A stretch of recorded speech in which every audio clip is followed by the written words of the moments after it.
So is there actually a chance that Brandon Aiyuk is back by week 1? He got married yesterday and he was moving quite well. Looked like a hell of a party, by the way. Congratulations to the Aiyuk family. Trent Williams got to eat some fresh mozzarella alongside Kyle Juszczyk. Why don't we take a look at the trolley? All these historic trolleys on Market Street. Gotta love it.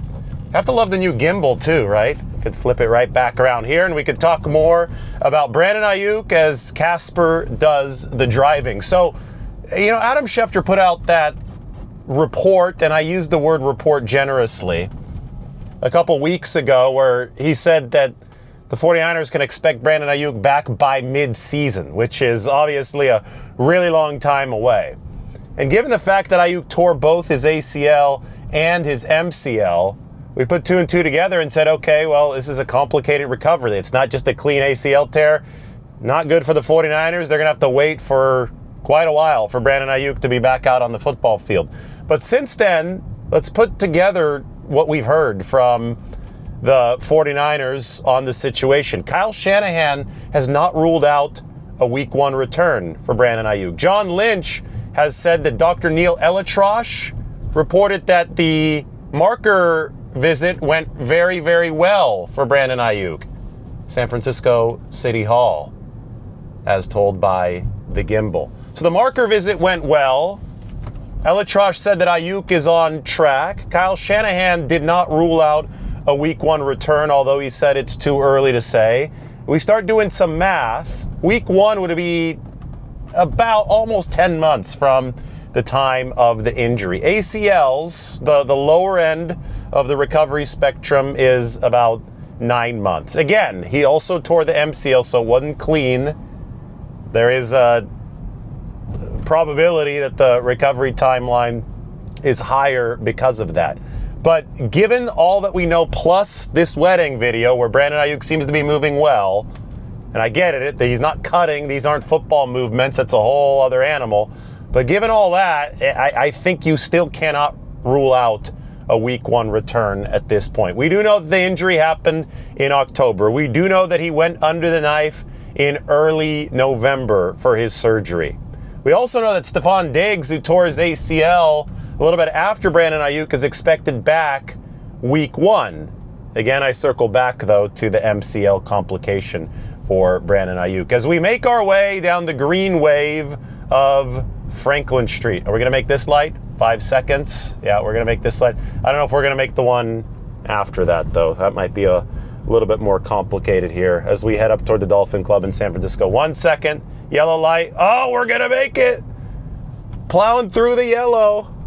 All right. I could respect Casper's driving. I don't think Casper's going to make this one. Yeah, Casper finally will safely stop at the red light. All good. We made it all the way to Bush Street. And flip that camera back around. This is nifty. It's a lot more stable now, right? As the channel moves to 4K, by the way, you can become a member of the channel now.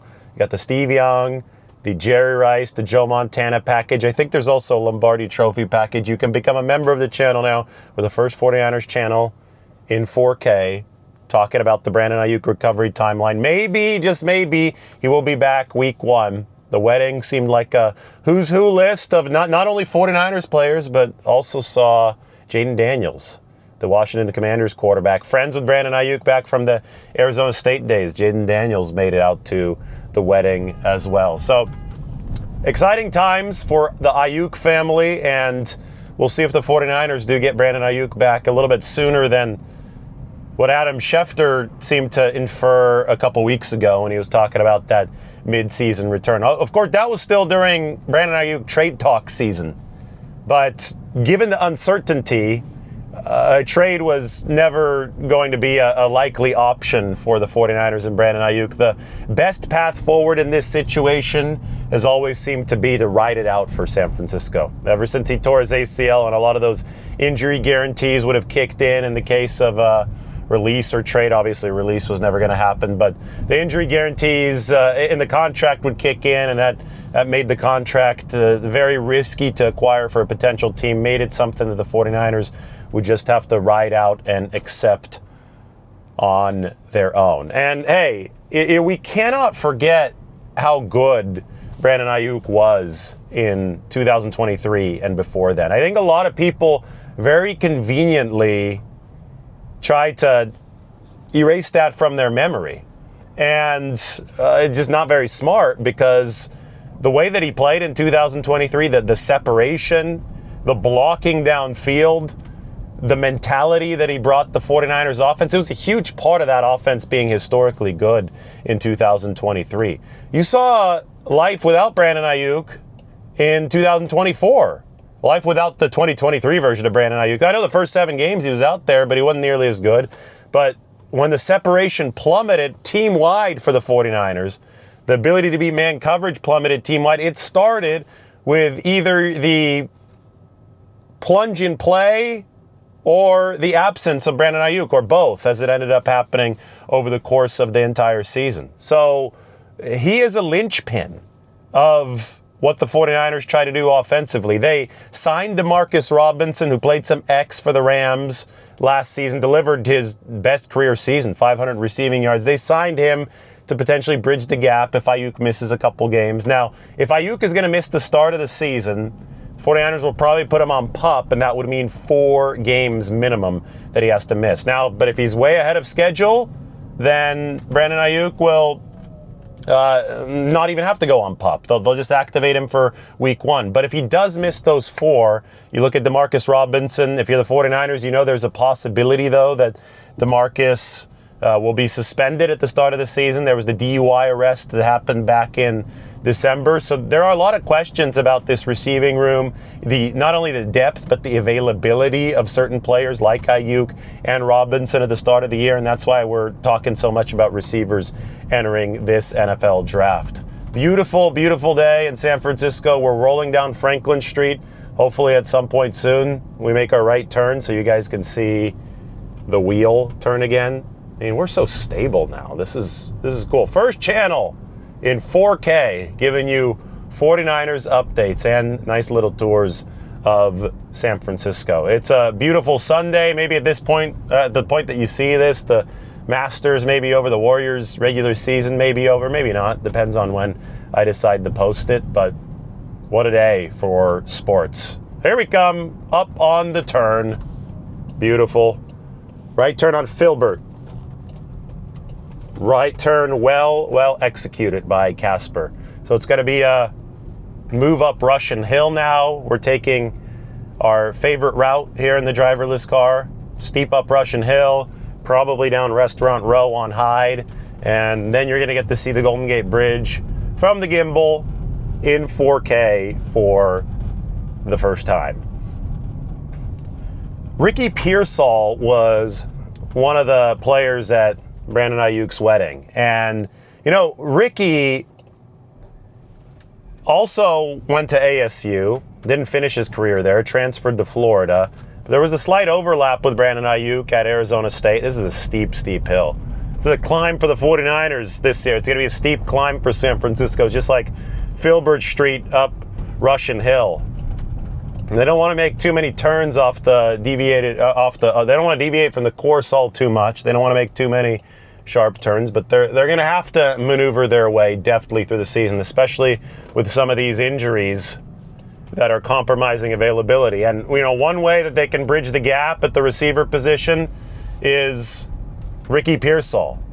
His 13 catches over the course of the past 2 games that the 49ers played against Detroit and then against the Arizona Cardinals, those were a big deal, because I think that they showed the 49ers that, A, they can move on from a veteran like Deebo Samuel, but B, now we're talking about how is this team going to potentially bridge that gap without somebody like Brandon Aiyuk, maybe even without Demarcus Robinson at the start of the year. All right, look what we're turning. This is Lombard Street, not the crooked part. The crooked part's coming up. I don't think the driverless car is going to go down the crooked part of Lombard Street, but we get to go down my namesake of a street, and I don't think that this was a smart decision for Casper, because there's a bunch of tourists lined up in front of us trying to go down the crooked part of Lombard Street. It's not as long as it could be. It could be like 2 blocks long. I think we're driving early enough on Sunday to avoid the terrible traffic, but you guys know how it is. there probably was a better route that we could have taken. That being said, you guys will get a cool view here. I think that Casper's just trying to show off our new higher camera quality as we make our way through the city. Although he needs to turn on the windshield wipers here. We got a little smudge on the windshield. Slacking this morning. Tourists are already out, not in full force, but they're out. Cars in front of us are all trying to go down the crooked street. I think we're going to bail before we get there. I think we're going to be making a turn left. I hear that turn signal from Casper. Yep, here comes the turn, but here comes the street.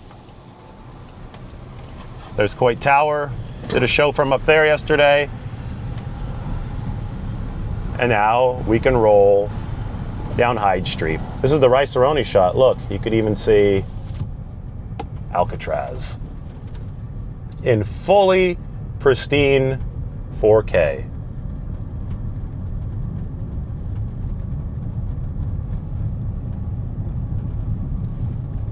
So, as we make our way down, I do have to say that,